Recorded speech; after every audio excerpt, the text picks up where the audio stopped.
Today, it's time to put on the STI shift knob. I find that the OEM shift knob in the BRZ is pretty good.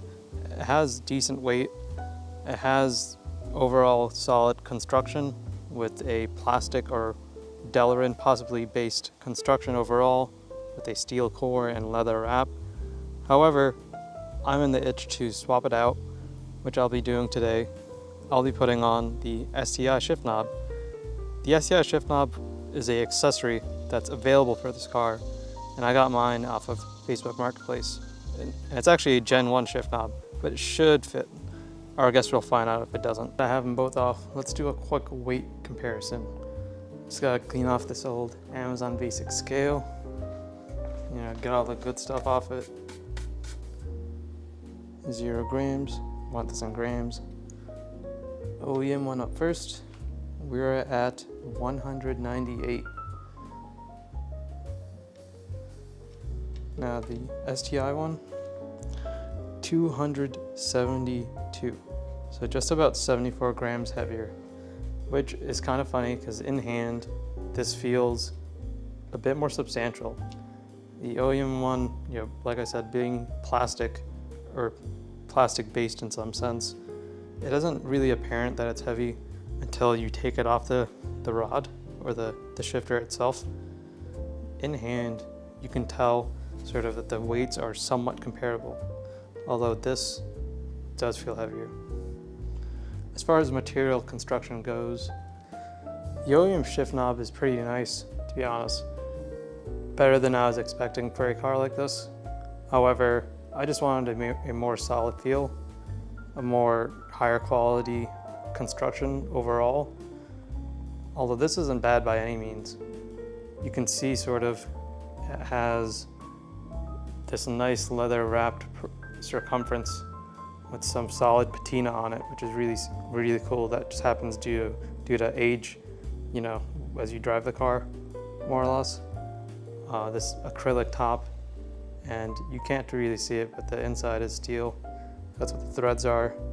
So overall it's nice, but I feel like the STI shift knob just turns it up quite a bit. It is kind of funny because in a way it reminds me of like a butt plug or something like that, how it looks. Or like a giant goldfish cracker or like a missile. And you can see on the top it has this nice aluminum gear shift pattern, and the base is exposed aluminum. You have nylon threads and this sort of leather wrap. Overall, it looks decent to me. The really issue I have with the design is just that this overall is a odd configuration with a aluminum top and leather half. It just looks inconsistent, but not necessarily bad. One of the reasons I actually ended up going with the STI one as opposed to third party was because I wanted one with a countersunk hole already, and majority of the ones that are aftermarket don't offer that. I can think of maybe 2 off top, and I don't really like heavy shift knobs, so those are kind of ruled out. I think it's Billet Works or something similar, and Lathe Works. Lathe Works I think is handmade. Billet Works might not be, I don't really recall. And I know I looked through their catalog quite a bit for both, and I think my weight limit was sort of where the STI one settled at, so close to 300 grams. And many of them were 400 and over, which to me was crazy. Too heavy of a knob, I think, ruins the experience of driving a car. It makes the shifting slow, it dampens feedback. So between this and the STI shift knob, really, the STI shift knob just has a bit more dampening to it just because of the weight. You'll see with the car on, I'm in neutral, I have the foot on the brake, and it's sort of a warm start. My RPMs are at like 1500 right now.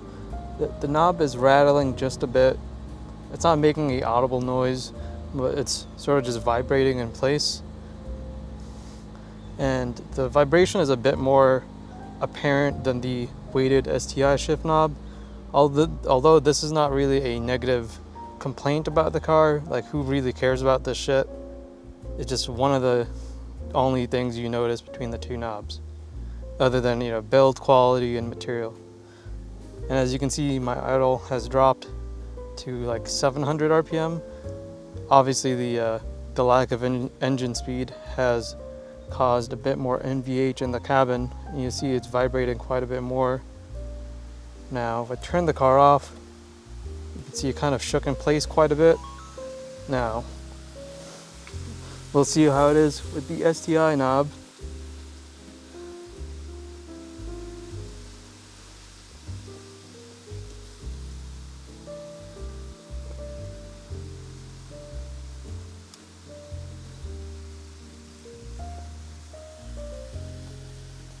Getting it on is pretty easy.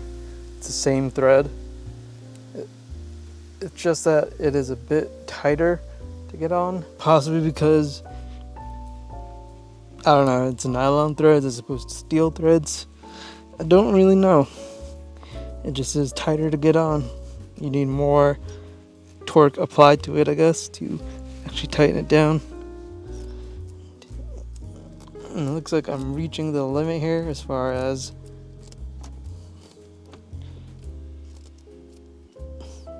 and it's on. So I can't easily turn it, although I can technically spin it again. I don't really care to do it, and the shift boot thing works. Let's start the car. So I'd say it's moving a bit less now, although the side to side and overall vibration is still somewhat noticeable. My RPMs are at like 1500 RPM. Let's see how it is when it actually drops to 700. We're at 700 RPM.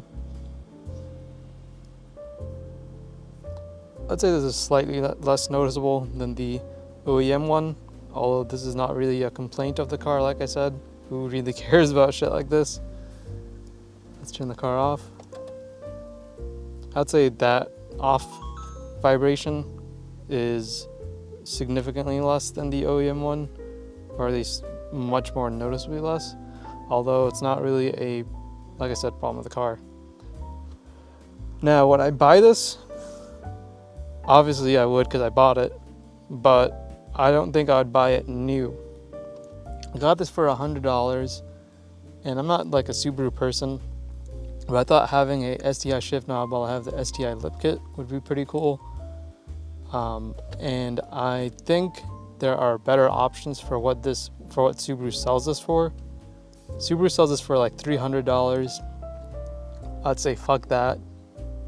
Get something else. It is not worth it for the list price. Essentially, like, all it does is dampens the feedback from the road, the transmission, or the softer, I guess, transmission mounts, but otherwise does not impact the drivability of the car. Is it worth it for $100? Sure. Is it worth it for $300? Absolutely not.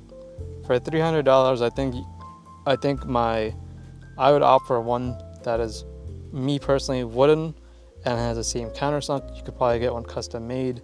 I think it suits the interior, or it offers a nice contrast to the interior. A real carbon fiber shift knob. I think Tom's makes one, or HKS makes one. That's pretty good, or pretty cool. There are many options in this sort of market. I think this one is okay for $100. It has a nice countersink. It has the STI badge. Other ones might have inconsistent fitment, or you might need to get a shift boot adapter thing. But yeah, not worth it for $300. For $100, I don't see why not.